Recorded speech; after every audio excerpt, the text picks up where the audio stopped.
What's her password? Hey guys, a little change of scenery today because I am at my beach house in Florida for a couple of days. We're here on a business/maintenance kind of trip, and in today's video, I want to share how we went about planning this trip, what we actually did, and I'll end with a few things that I learned from this experience that I hope is useful to you. It's been about 8 months since our last visit, and for the most part, our team kind of keeps us in the loop of what is going on around the house, what needs attention, and whatnot. But I do find that when we come in person, we get to proactively prevent future problems, kind of plan ahead for upcoming repairs, and also there are elements that I feel like only I could do in terms of noticing the guest experience, and also at the end of the day, no one really cares about the house as much as we do. Based on our experience with the past 2 trips, we've decided that it's not the most efficient thing to bring the whole family here. Yes, it's super fun, and of course we'll be back again with the whole crew to enjoy the house, but for the purpose of getting work done, nothing really beats the efficiency of working with my favorite teammate, aka my husband. Before coming on this trip, I made a list of all the things that I wanted to get done in the house. At that point, it's kind of just a brain dump of all the things that I think could be done, things I want to look out for. And the idea is just to list everything out first and then prioritize what needs to absolutely be done by us ourselves, what is the most priority, versus what can be outsourced to a friend or a teammate, or if it can be done after we leave. Knowing the list of tasks, I then retrofit it into our calendar, knowing that we only really have 48 hours in the house. I always just like to budget extra time and be very realistic with my expectations of what I can finish in this house, just because there's always surprises and I don't want to get stressed out if at the end I can't finish something. Based on the list of tasks I made too, I can start reaching out to people if I need help with installing some of these things.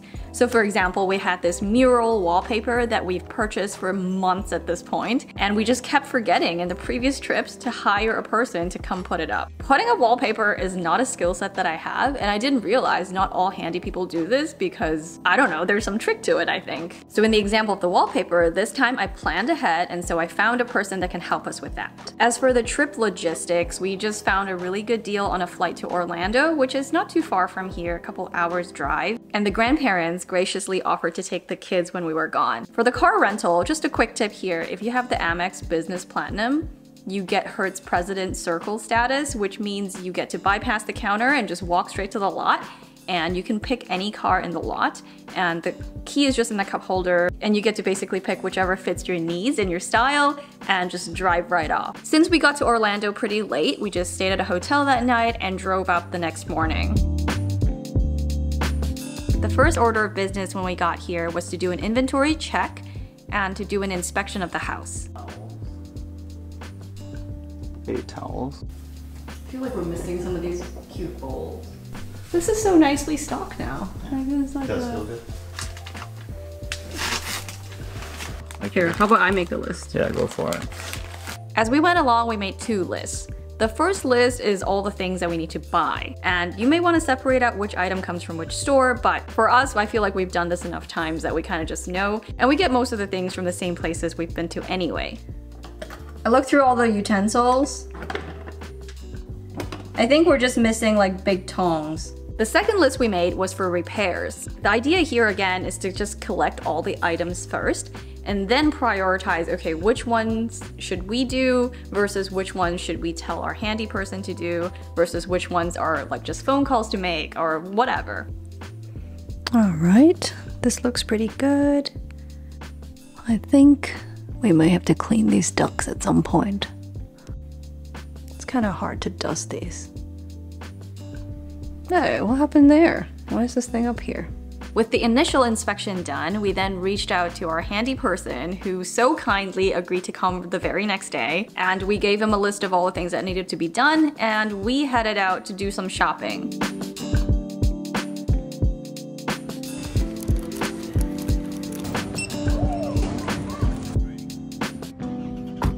Day 2 of the trip was really the only full day that we had here and where the bulk of the work needed to be done. Our handy person came over to do the repairs and I completely forgot to film any of it, but he did some amazing work with hanging the mirror back up and fixing the paint that's kind of chipping off by the stairs. He fixed up this broken table and he helped us install another Ring camera just to get another angle of the house. My husband went about and did all the dusty vents and the light bulbs and installing the minute monitor, troubleshooting the fridge filter, restocking all the shelves of the pantry. Basically all the tasks that would not be accessible to me as a very vertically challenged person. I personally am not the most handy person, but I did do some of the lighter handy work, like hanging those wall decor baskets back up because they had fallen off. So I got a set of these from IKEA to replace the missing bits. It's a different set. They were originally stuck on with tape and it just started falling off because the tape just wasn't strong enough. And so I had on my list to get 3M tapes to redo it, but you know what?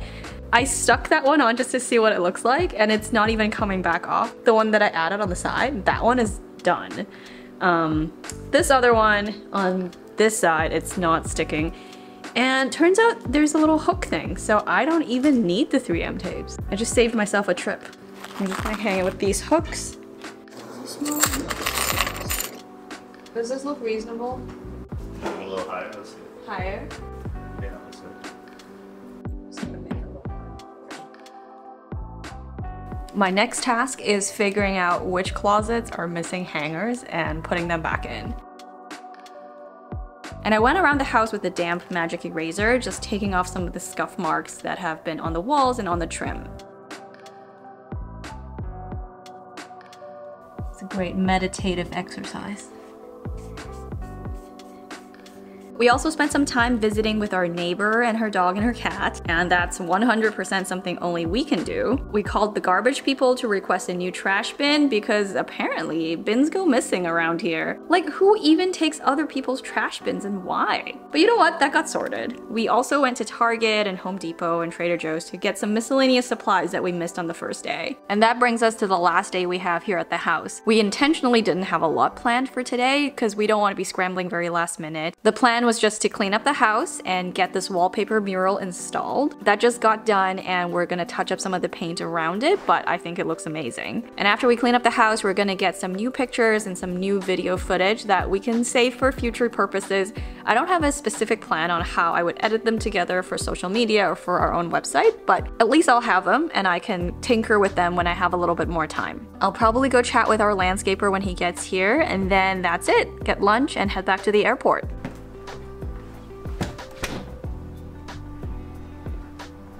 I think we're done!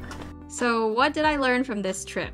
Let's do a quick rapid fire of just little hacks, and then I'll get to the more profound things. Whiteout is a fantastic little tool for fixing the trim and the doors if they are painted white, and it buys you a little bit of time before you have to repaint the whole thing. A small toolbox and simple nails and a ladder and super glue, those are really handy things to keep on site, maybe in the supply closet. And then lastly, make sure you're switching out the battery if you're using a Wi-Fi connected door lock, because you don't want to cut too close on that one.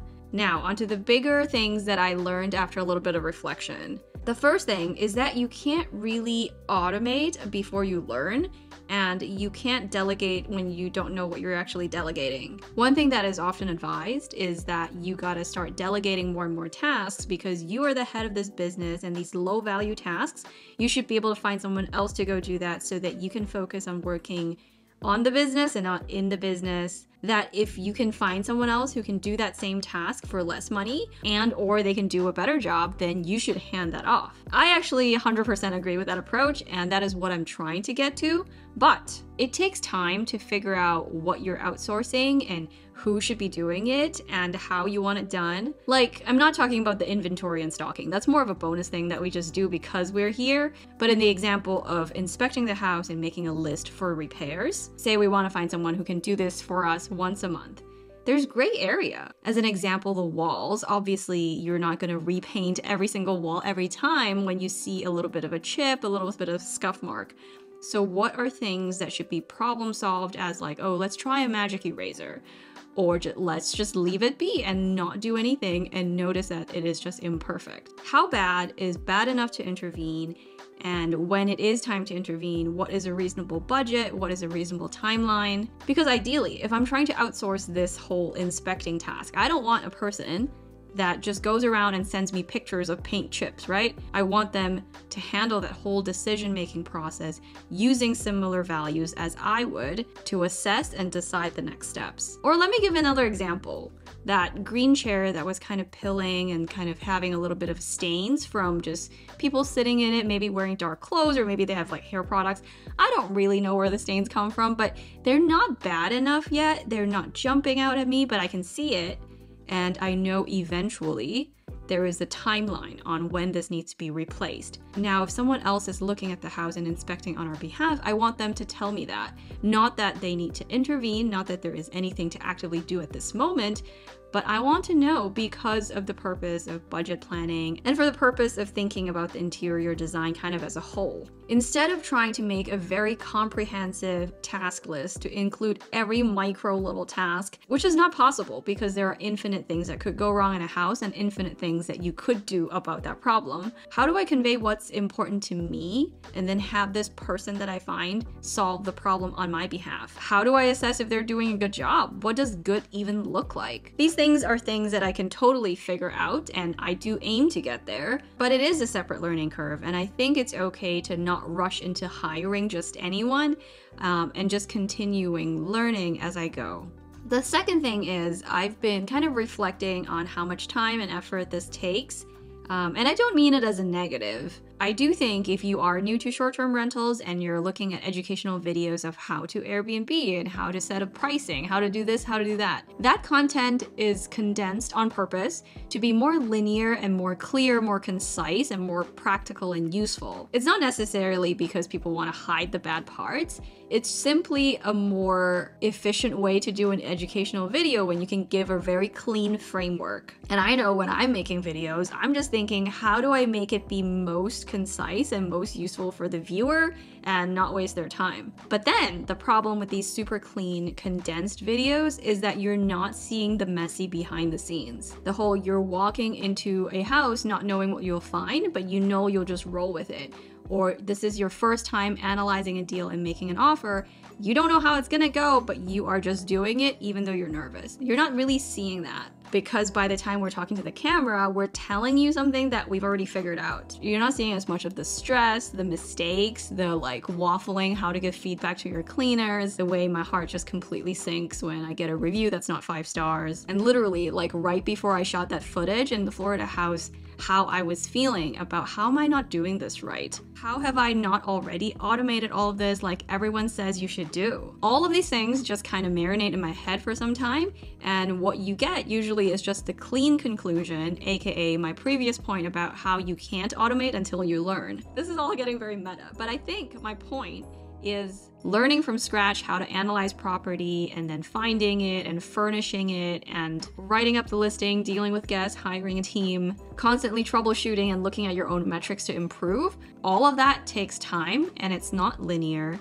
And when you see online videos, it's very, very, very, very, very easy to get this skewed perception of, yeah, you just follow steps 1 through 15, you're golden. You're gonna scale your portfolio to 15 properties in 2 years. It's really not as simple as that, and especially for folks like us who have full-time jobs and kids, there are other life priorities and other time constraints. I hope this adds a little bit of perspective so that the next time you feel like beating yourself up for not moving fast enough, you remember this and you realize you're already doing great. And I personally absolutely should listen to my own advice. This ties into the last thing that I learned, and that is something about doing business in general. The reason why I try to be patient and approach all of this growth very methodically, and I allow myself to obsess over the quality of the experience at our house, aka the product, I realize it actually all comes back to our central philosophy on business and investing. And that is that at the end of the day, there needs to be a fair exchange of value, a sort of win-win-win scenario.